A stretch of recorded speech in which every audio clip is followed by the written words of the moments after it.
For today's video, mag-open nga ako ng box. In order nga pala ito para sa amin. At hindi ko naman ina-expect na ganito kadami yung marireceive ko. Actually, wala naman din akong gaanong idea kung anong laman.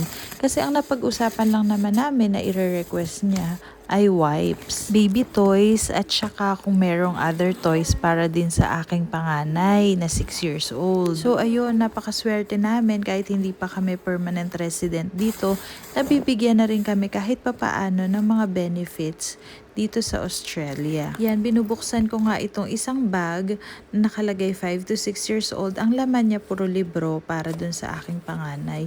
Meron din sila mga binibigay na kagaya niyan. May mga breast pad, meron din silang binigay na sample na diaper, meron din silang binigay na mga wipes, which is malaking tulong na din kasi husband ko lang ang nag-work para sa amin. Minsan nga napapaisip ako, alam nyo kapag ka nasa abroad yung isang tao, akala nila sobrang yaman na, pero hindi nila alam, nagbabayad din naman kami ng mga bills dito.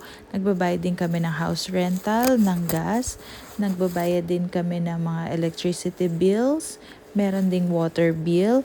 Tapos yung budget pa namin weekly or monthly. And then for food. And syempre meron din kasama minsan na pang leisure time namin. Ang kagandahan lang hindi kami maluho mag-asawa.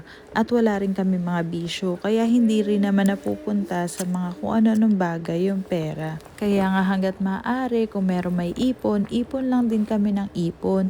Kasi nagbabayad din kami for the renewal of our visa. Ang kagandahan sana dito kung permanent resident ka or citizen ka, meron ka ng Medicare, meron ka na rin marireceive ng mga government financial benefits, meron din naman silang mga assistance, may other supports na talaga namang sobrang laking tulong dito. Pero for the meantime, ina-enjoy lang din muna namin kung ano yung meron. Yun lang for today's video. Thank you for watching!